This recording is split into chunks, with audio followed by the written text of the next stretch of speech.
नमस्कार, दिल्ली न्यूज में आपका बहुत बहुत स्वागत है। चलिए देखते हैं आज की 10 फटाफट बड़ी खबरों को। प्रदूषण के खिलाफ दिल्ली सरकार का जंग तेज, आज से ग्रीन वॉर रूम 24 घंटे चालू। दिल्ली सरकार ने वायु प्रदूषण के खिलाफ अपनी जंग तेज कर दी है। राजधानी में वायु प्रदूषण को कम करने के लिए 15 सूत्रीय कार्य योजना शुरू की है। सर्दियों के मौसम के दौरान दिल्ली में प्रदूषण का स्तर काफी बढ़ जाता है। इसको लेकर केजरीवाल सरकार ने कमर कस ली है। प्रेस कॉन्फ्रेंस के दौरान मुख्यमंत्री केजरीवाल ने घोषणा की कि राजधानी के 40 वायु गुणवत्ता निगरानी स्टेशनों से एकत्र किए गए वास्तविक समय के आंकड़ों के आधार पर दिल्ली के 13 वायु प्रदूषण हॉटस्पॉट में से प्रत्येक के लिए अलग और विशिष्ट कार्य योजनाएं तैयार की गई हैं। रेलवे का नया टाइम टेबल लागू, 198 ट्रेनों की बढ़ाई स्पीड। भारतीय रेलवे यात्रियों की सुख सुविधा का खास ख्याल रखता है। रेलवे स्टेशन हाईटेक किया जा रहा है, प्लेटफॉर्म को वर्ल्ड क्लास लुक दिया जा रहा है, नई हाई स्पीड ट्रेनें चलाई जा रही हैं। इसी कड़ी में रेलवे ने 198 ट्रेनों की रफ्तार बढ़ाने का फैसला किया है। रेलवे के इस फैसले से ट्रेनों में 5 मिनट से 65 मिनट तक समय की बचत होगी। साथ ही कुछ ट्रेनों के स्टॉपेज भी कम किए गए हैं। इससे सफर में कम समय लगेगा। दिल्ली में आईएसआईएस का आतंकवादी शाहनवाज और पूरा मॉड्यूल हुआ गिरफ्तार।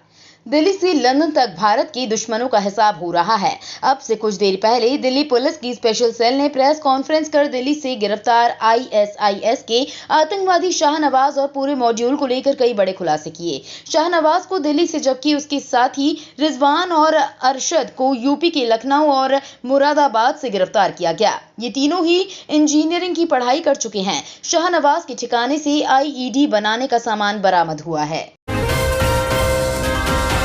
ओल्ड पेंशन स्कीम के लिए दिल्ली में देश भर से जुटे कर्मचारियों ने किया शक्ति प्रदर्शन। पुरानी पेंशन योजना की बहाली की मांग को लेकर विभिन्न राज्यों से जुटे हजारों सरकारी कर्मचारियों ने रामलीला मैदान में शक्ति प्रदर्शन किया। ये कर्मचारी हरियाणा, उत्तर प्रदेश, मध्य प्रदेश, छत्तीसगढ़ समेत अन्य राज्यों से आए हुए थे। इसमें केंद्र और राज्य दोनों के कर्मचारियों की मौजूदगी रही। कर्मचारियों ने स्पष्ट किया कि जो राजनीतिक दल अगले आम चुनाव में उनकी मांगों का समर्थन करेगी, उसे ही मत देंगे। इस बार भी स्थिर रह सकता है रेपो रेट। 4 से 6 अक्टूबर के बीच आरबीआई की मॉनिटरी पॉलिसी कमेटी की बैठक होने जा रही है। उम्मीद की जा रही है कि इस बार भी आरबीआई रेपो रेट को स्थिर रख सकता है। मौजूदा रेपो रेट 6.50% है। अगर इस बार भी रेपो रेट में बदलाव नहीं होता है तो ये लगातार चौथी बार होगा जब इसमें कोई बदलाव नहीं किया जाएगा। रेपो रेट के बढ़ने से लोन की ईएमआई बढ़ जाती है। दिल्ली के मौसम में दिखेगा बड़ा उलटफेर, पहाड़ों पर बर्फबारी से बढ़ेगी ठंड। दिल्ली से दक्षिण पश्चिम मॉनसून की विदाई हो चुकी है। दिल्ली में हाल फिलहाल में बारिश की संभावना नहीं है, लेकिन उत्तर पश्चिम भारत के पहाड़ी इलाकों में जोरदार बर्फबारी हुई है। इससे दिल्ली के मौसम में भी बड़ा उलटफेर नजर आएगा। मौसम विभाग की माने तो अगले हफ्ते से दिल्ली में तेजी से तापमान नीचे आना शुरू होगा। इसके साथ ही दिल्ली के पड़ोसी राज्यों में पराली जलाने की घटनाओं में भी तेजी आएगी। हालांकि दिल्ली में प्रदूषण के स्तर में बदलाव तत्कालिक मौसमी परिस्थितियों पर निर्भर रहेगा।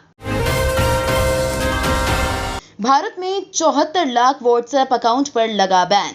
व्हाट्सएप ने आईटी रूल्स 2021 के तहत भारत में 74 लाख से ज्यादा अकाउंट्स को बैन कर दिया है। कंपनी ने अपनी मंथली रिपोर्ट में बताया कि इसमें 1 अगस्त से 31 अगस्त तक का डेटा शामिल है। रिपोर्ट के अनुसार अगस्त महीने में 14,767 शिकायतें दर्ज की गई थीं। इसमें से 71 पर कार्रवाई की गई है। बता दें कि भारत में 50 करोड़ से ज्यादा व्हाट्सएप यूजर्स हैं। मुंबई एयरपोर्ट पर केन्याई महिला 1.5 करोड़ सोने के साथ गिरफ्तार।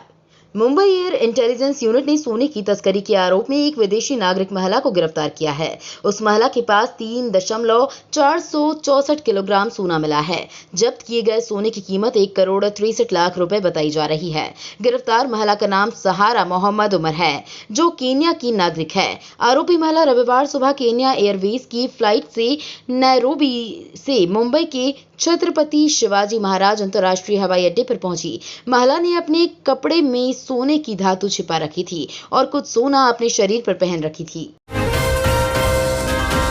बंगाल, असम समेत 4 राज्यों में महसूस किए गए 5.2 तीव्रता का भूकंप। पूर्वोत्तर राज्य असम और मेघालय समेत देश के 4 राज्यों में भूकंप के झटके महसूस किए गए हैं। जानकारी के मुताबिक पश्चिम बंगाल और त्रिपुरा में भी सोमवार शाम को धरती हिली। मेघालय में आए भूकंप की तीव्रता रिक्टर स्केल पर 5.2 दर्ज की गई। नेशनल सेंटर फॉर सिस्मोलॉजी के मुताबिक मेघालय में शाम 6:15 पर भूकंप के झटके लगे। रिक्टर स्केल पर इसकी तीव्रता 5.2 मापी गई। वहीं नॉर्थ बंगाल के कुछ हिस्सों में भी भूकंप के झटके महसूस किए गए। गांधी जयंती के मौके पर दिल्ली कैंट बोर्ड ने किया सफाई कर्मियों को सम्मानित।